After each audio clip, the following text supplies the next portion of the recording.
am delighted to welcome Mike Gerbis as our guest. Mike is the CEO of a constellation of organizations, and they all share a common purpose: to achieve a sustainable, prosperous, and socially just future in one generation. One generation, yeah. What's the role of leadership in driving more sustainable practices across all types of organizations? So leadership plays a critical role in a number of aspects with regards to sustainability. First, we need to move fast. So the climate crisis is a critical issue. It's something we have to move within a generation, and that requires leadership at all levels. So leadership occurs not only from top down, but as a grassroots movement. And so leadership plays a fundamental role in changing our behaviors and changing the direction in which the company goes, the corporation goes, the community goes, or our country goes. And we've seen that on the political level in a number of countries, right? So we need to turn the ship, and leadership is fundamental to that moving forward, that progress. What are the characteristics of leadership that you believe are required? Because this is a big lift. Yeah, absolutely. Leadership requires risk-taking. It takes patience. It takes very good listening and communication skills, or communication skills in that you need to be able to articulate your vision and where you want to go. But more importantly, you need to listen to other perspectives in that. And you really have to be authentic nowadays, really connecting with people and being true to what you're trying to push forward and understanding where these individuals are that you're trying to lead.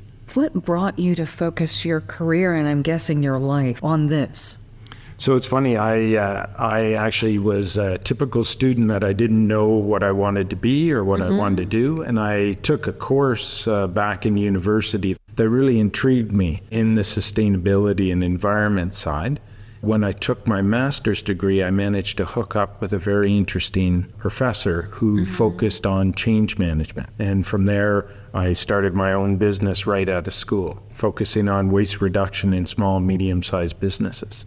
And then where did you go from that? From there, I spent about 3 years doing that. I then went traveling for a while. Again, part of development and leadership is understanding those different perspectives. And I found that travel around the world allowed me to gain a number of perspectives that I'd never thought about. And then came back, started the company up again that I was running, joined Delphi in 2007. What is Delphi? So Delphi is a strategic consulting firm. We've been around since 1988, and we were a leader even when we were only 3 individuals, because we greened the Canadian Pacific hotels. So of course, if you go into any hotel now around the world, you'll see programs that ask you to hang up your towels or put a card on the bed. And we started that when we were only 3 individuals in the company. And now almost every hotel I go into has a program like that. That's right, yeah. So this is a great example of where I always tell students that even if you're small, you can have a huge impact within and outside your sphere of influence. That's what I call your area that you can impact, in your leadership. Now, what is Shad Valley International? So Shad Valley is a not-for-profit that brings together students for a month of concentrated education over the summer at various universities across Canada.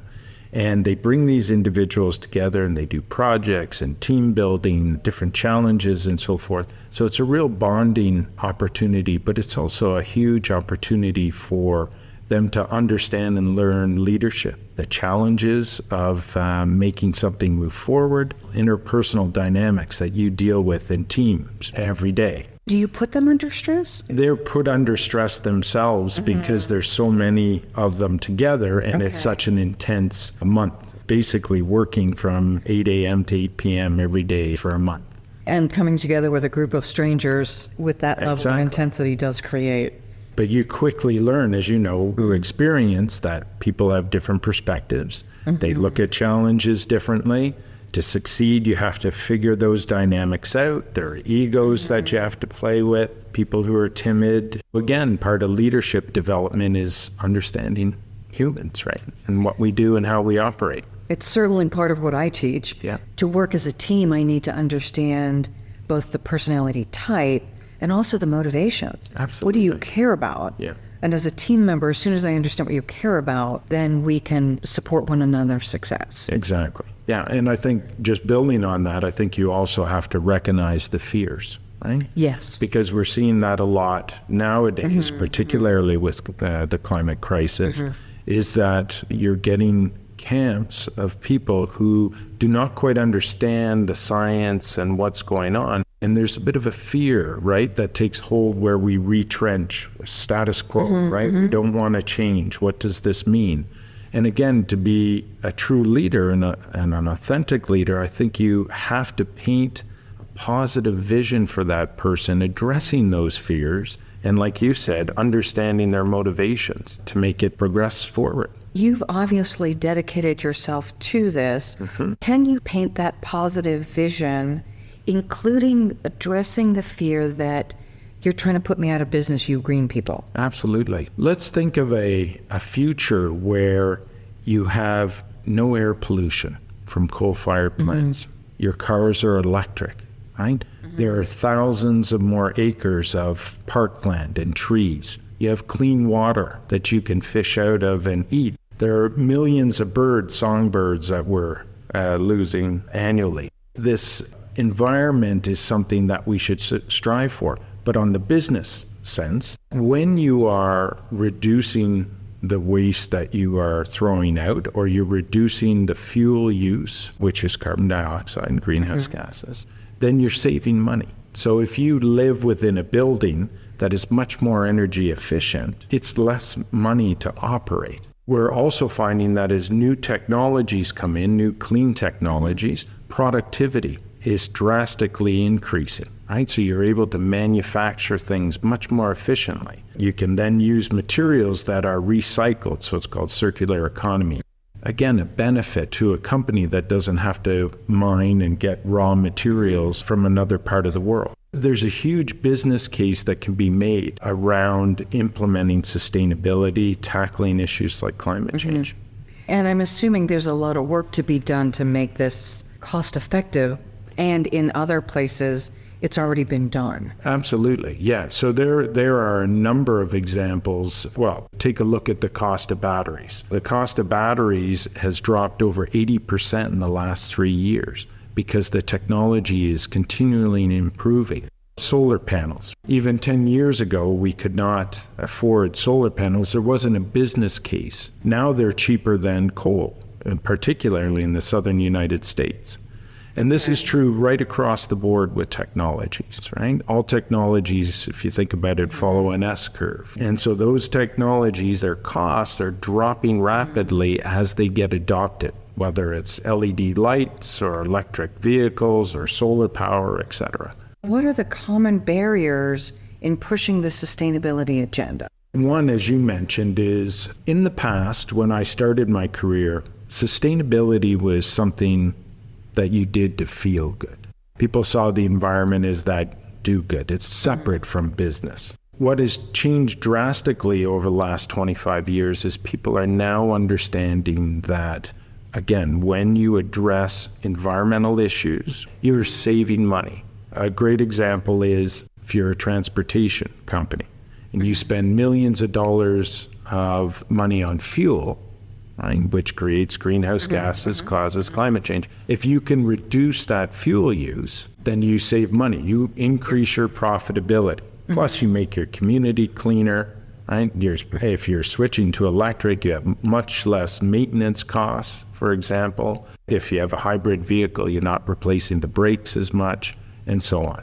And there are examples across all kinds of industries that are showing that sustainability is much more tied to good business than it is a feel good. Other aspects where it helps the business is it enhances your brand, right? Young people want to buy from companies that have purpose and are generating more responsible products. People like me want to buy from them, and I'm not so young anymore. Right, exactly. It helps you reduce risk. Climate change right now, carbon dioxide in the atmosphere is causing flooding, greater extreme weather events, and so forth. And now the financial industry is seeing this as a business risk. If you're in the insurance business, it's a big business, right? Absolutely. And so they're asking companies to be transparent and to indicate what is their strategy to reduce their risk due to climate change. If you're tackling climate change, you now have a business incentive because the cost of capital will increase if you are not addressing your insurance, not get insurance for certain assets or certain types of business, properties along the coast, right? So again, you're always trying to either mitigate risk or advance an opportunity to make more money. That's how the business is making a decision. And what we've learned is sustainability, the principles of sustainability address both those factors. And encouraging that we are now systemically moving to a place where mitigating risk is a big deal. I didn't realize that financing was now being tied. Yeah. So good old Canadian Mark Carney, he used to be the bank governor of the Bank of Canada, has come out with a number of other prominent figures and backed by a huge number of financial institutions around the task force for climate disclosure. And what they're basically saying is you need to be prepared for climate change. Climate change is coming and it's going to impact your business and it's going to impact the economy. For investors to understand the risk of their investment or the opportunity of their investment, you need to disclose what the material risk is of your business on the climate and the climate on your business. Okay, so I get the climate on my business. If I'm an insurance company, right, certainly my underwriters and my actuaries are looking at that.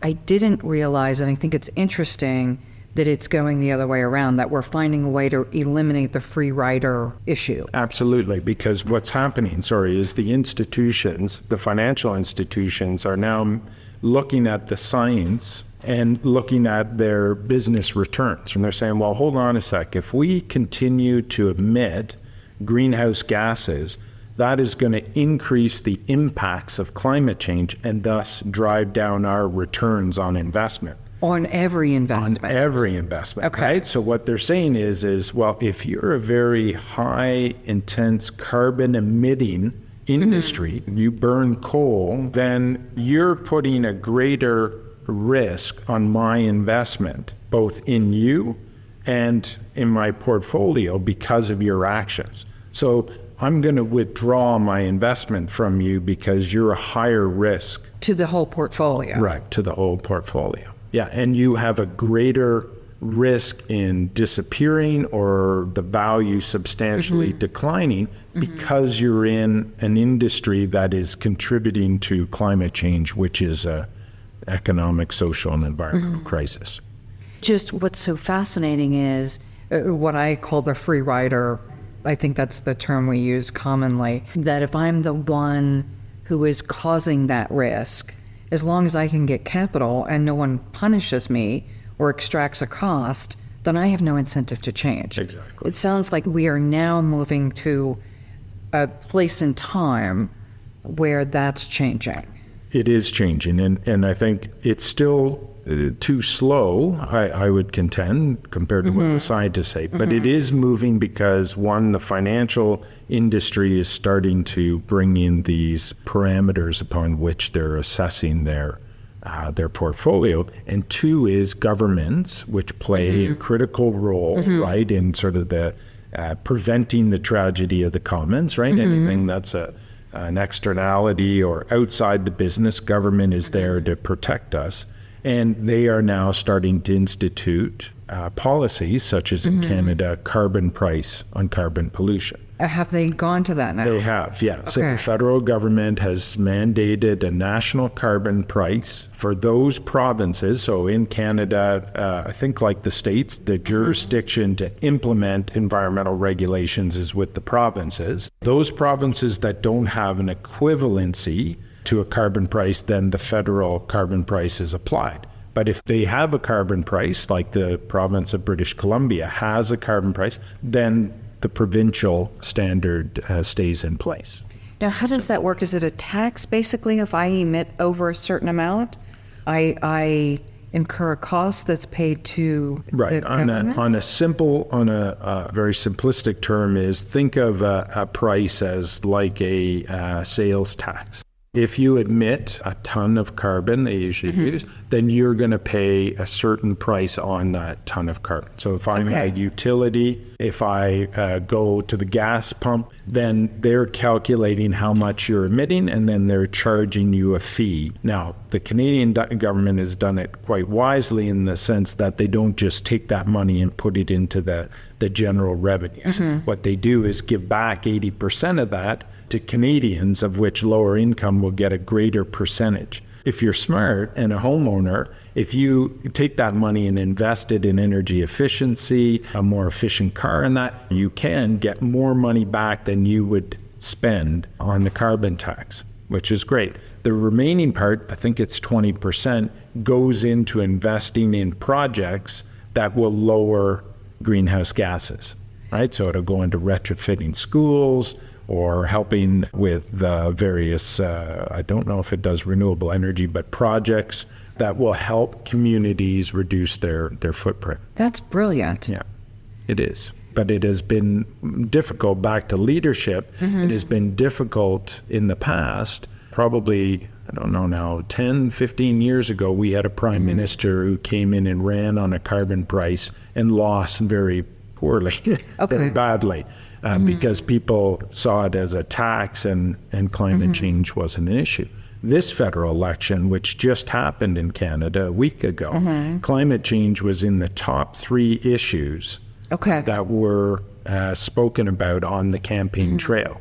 And our prime minister, the incumbent, ran again on putting a price on pollution, and this time Canadians gave him a mandate, a minority, but still a mandate back, saying they agree with it. So just in that decade, that's quite a shift.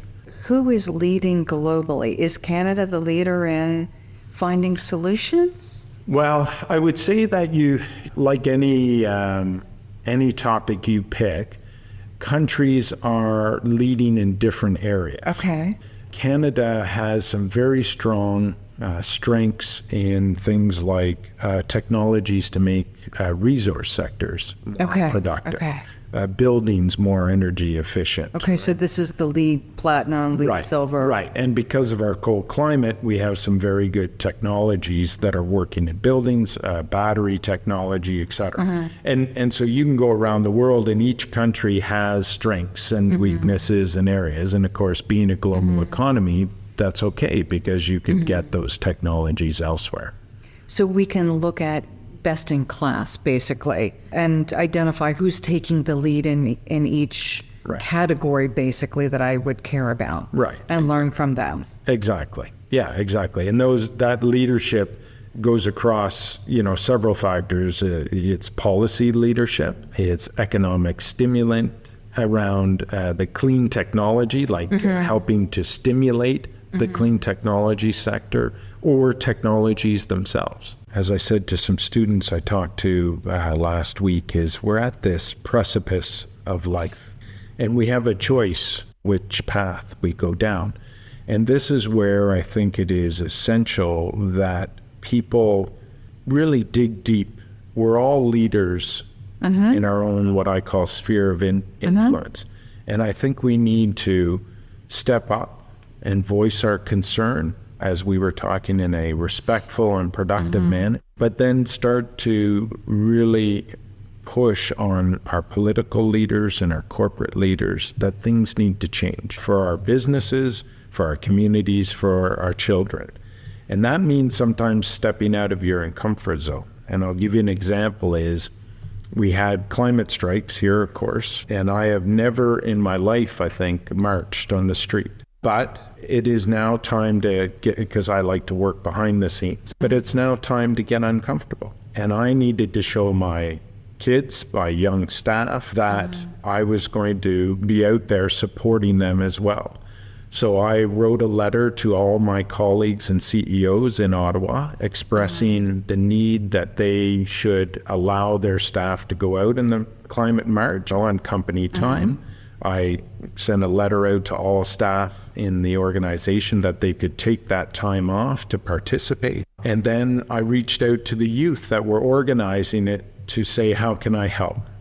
Whether that's a financial contribution or maybe more importantly, where I think we added the most value, some of us gray-haired folks around the table, was, helping them understand when you organize that you need to prioritize your tasks. You need to get the message right so you're not ostracizing one group. You need to use the power of social media, which they do very well, but in a constructive and respectful way, rather than a, bashing. You're bashing and you're dumb. So that's where I think leadership in each of us plays a key role. What can we do within our sphere of influence to have a positive impact? And that's what we all want, as we were talking about, right? That most of us, that radical middle, just want to have a job, a roof over our head, food, family, fun, and to leave this place a little better than it was, rather than worse.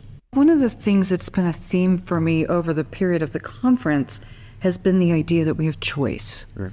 So whether I am wealthy and have resources and run a company, it's easier for you and I to have choice.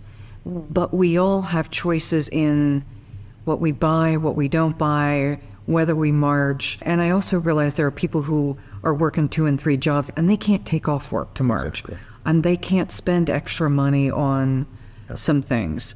So we have a little more choice. Yeah, I agree. And I think, again, this is where, if you think of that sphere of influence, is because of my job and where I live in that, I have the ability to buy solar panels for my house and buy an electric car. But I certainly know that some of the younger people or some of the people in more challenging situations don't have that opportunity.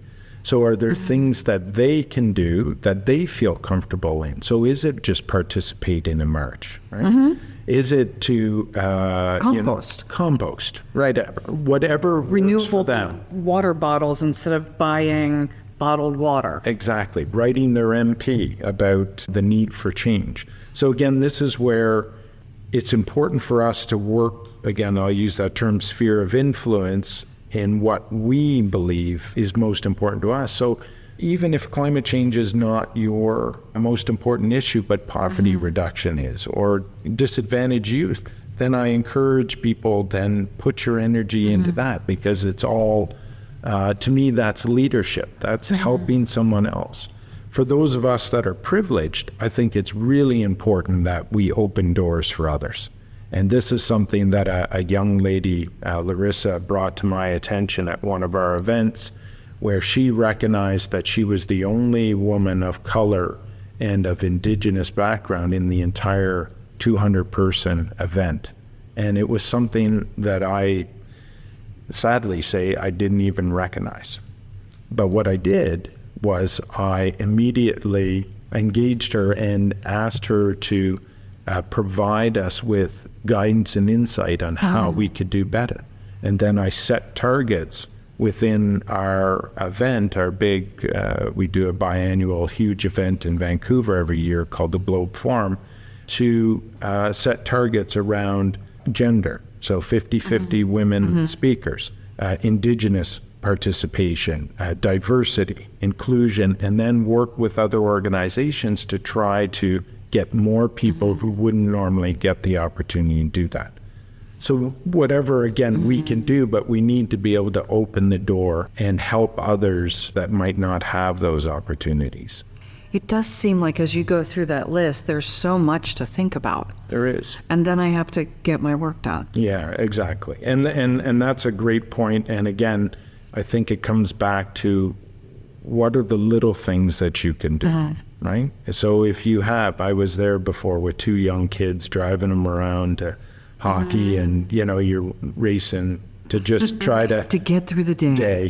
To get through the day. So maybe that time you're not doing much, right? But you're keeping educated. You're making good choices. You're educating your children. Absolutely. I think we underestimate the value of educating our children, being a good role model. I mean, simple stuff like the water bottles, like the composting, that we just integrate into our daily experience. Yeah, I couldn't agree more. And you're right. I mean, those conversations, especially with our kids and their friends and so forth, are incredibly powerful. So I couldn't agree more. And modeling it. Yeah. Not just talking about that we should do it, but I have a compost bin in my backyard. There are lots of decisions we make that seem minor. And I realize there occasionally I'll say I could walk to the recycle or I could throw it in the trash, and it's a walk to the recycle. It is a conscious decision, and it's not always the easiest decision. Yeah, and I think that also transfers to our language around our kids as well, right? So rather than referring to someone who doesn't understand the science of climate change as an idiot, or right? Which many of us have done. Right, which we've done in front of our kids, which then stokes this divisive language that's out there, is to educate. Embrace and include and listen and understand. And I think the embracing and including people who see the world differently, for me, is hard to do. Exactly. And that, again, to me, is a great lesson for leaders. Again, being able to articulate and verbalize your vision in that is important. But listening, being empathetic and understanding, and then learning from those differences are what make you a much better leader. How do you train and teach leaders of tomorrow to courageously embrace sustainability in a better world? In my life, I do a lot of guest lecturing. But when I say lecturing, it's interesting. I find the best ways is I give them a little background of who I am, and then we have a conversation, and I open it up and allow them to ask questions that they want to know about rather than me just simply telling them. So one, I think, is that constant engagement and conversation. Two is to provide them with opportunities. So, for example, we started a not-for-profit called Leading Change Canada. And this is where we bring young people, 19 to 35, together to talk about these issues, to network with others, to educate themselves, engage in the dialogues and that, and most importantly, empower them through mentorship and leadership training that will allow them to then take those lessons and skills back to hopefully advance the economy to a more sustainable way. And to take the lead in those places where they land. Exactly, yeah. So what to you are the biggest barriers to seeing change happen, and what personal struggles have you had? Some of the biggest barriers, I think, are, one is a lack of curiosity and understanding of the science and what it truly means to the businesses or the people themselves, and being able to translate that in a way that connects with them. Two is the reality of our society and how we live and work is at a disconnect right now to what we need to do to actually tackle climate change. And one thing that I'm a little embarrassed about is, I will become a 1,000,000-mile flyer this coming month or next month or whatever. And that just shows you someone who has studied climate change for 25 years, and yet I've flown that much. But it's a necessity on the one side of my business and personal life and passions, but on the other side, it's having a tremendous impact. And so that gets very frustrating for myself and probably others who are trying to make a difference. The third is that how slow things have moved. I've been in this, working on climate change since 1997 and on sustainability since 1992. And that's a long time. And things have moved a lot on one side and haven't moved much at all in another. We need to figure out how to really start to accelerate that change. And I think it's coming. I think it's coming because we're seeing the youth stand up and impart their democratic right and leadership in their own right.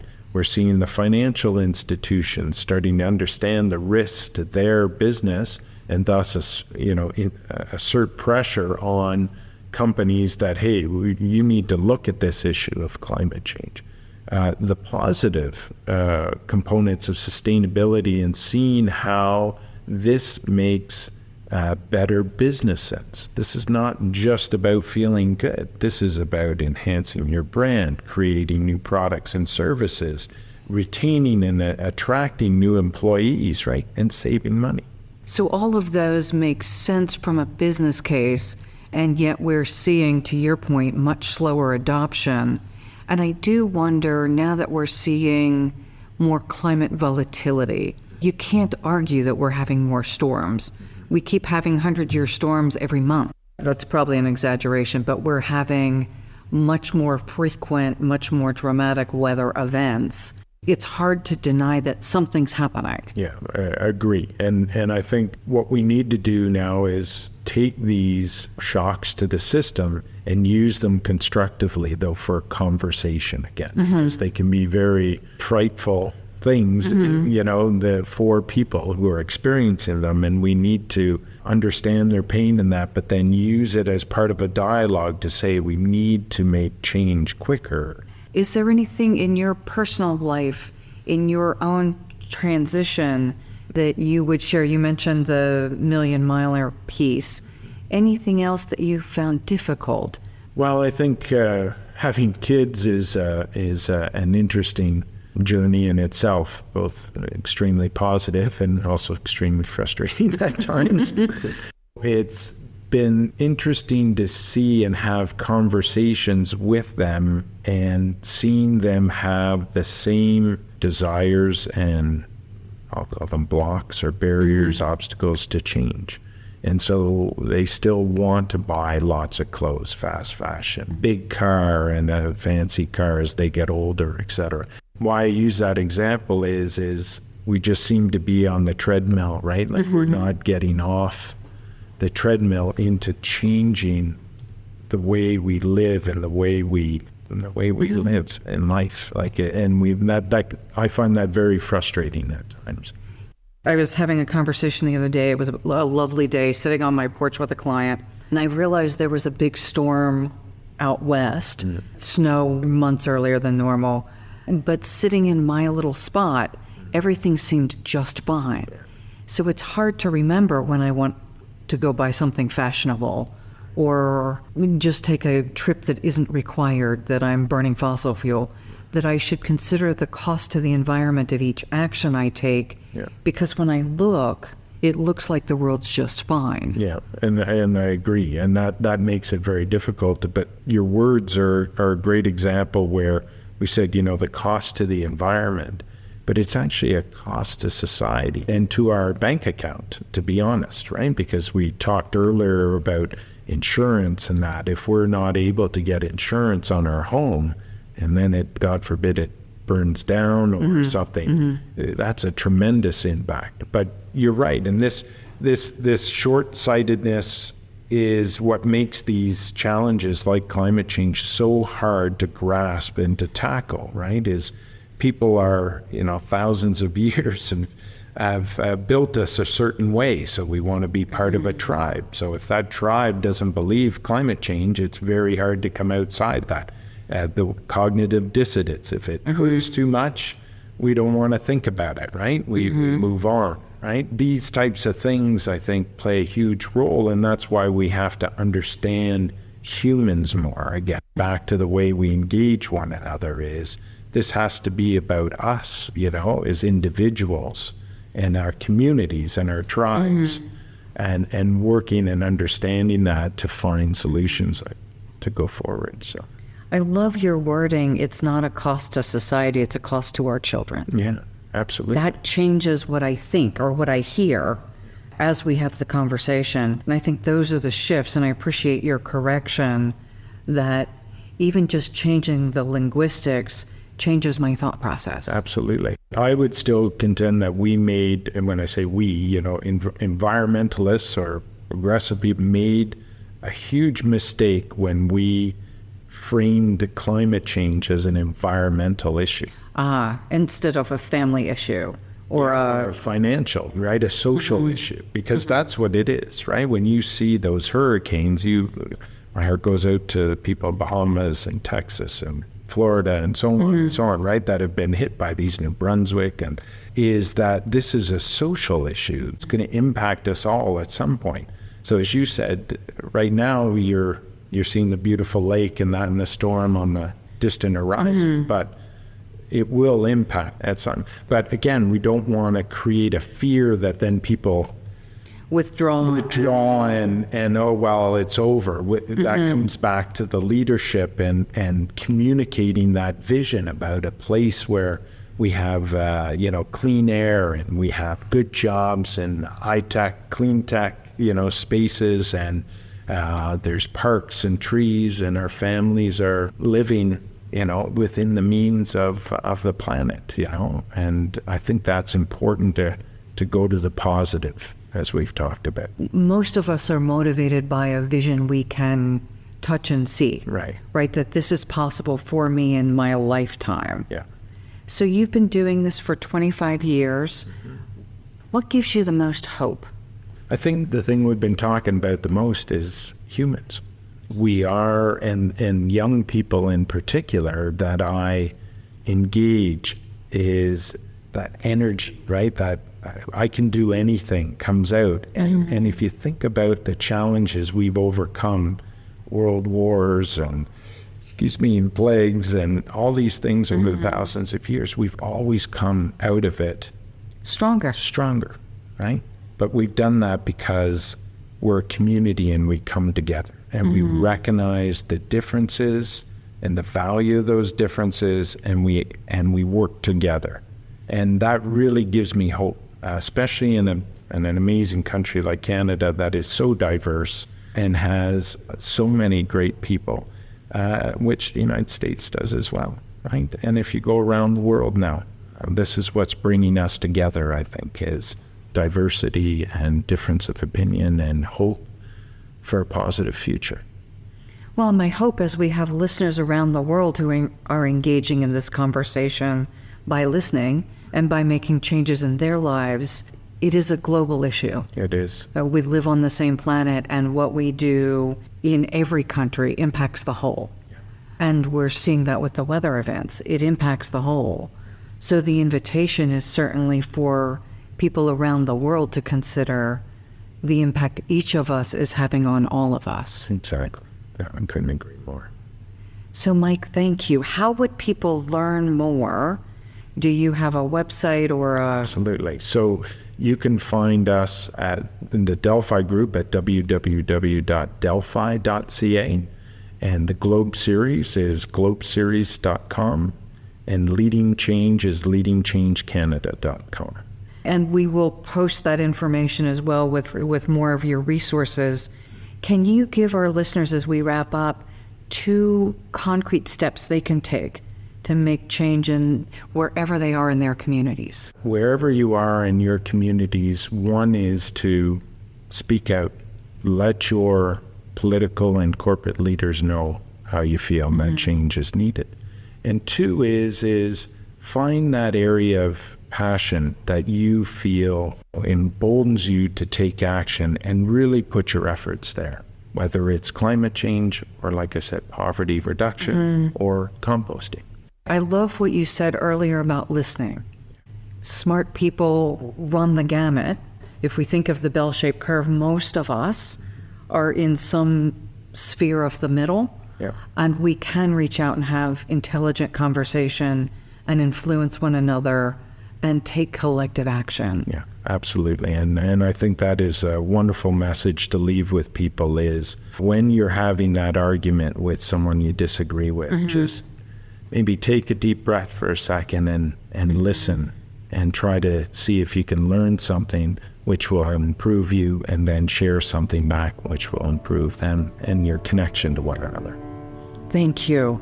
What each of us does matters, and it matters for all of us. It does. And we want to leave our children and grandchildren with a planet that they can inhabit without wearing masks. Agree. Thank you. Mike, thank you so much for all of the work you do to make our world better. Great. Thank you for having me.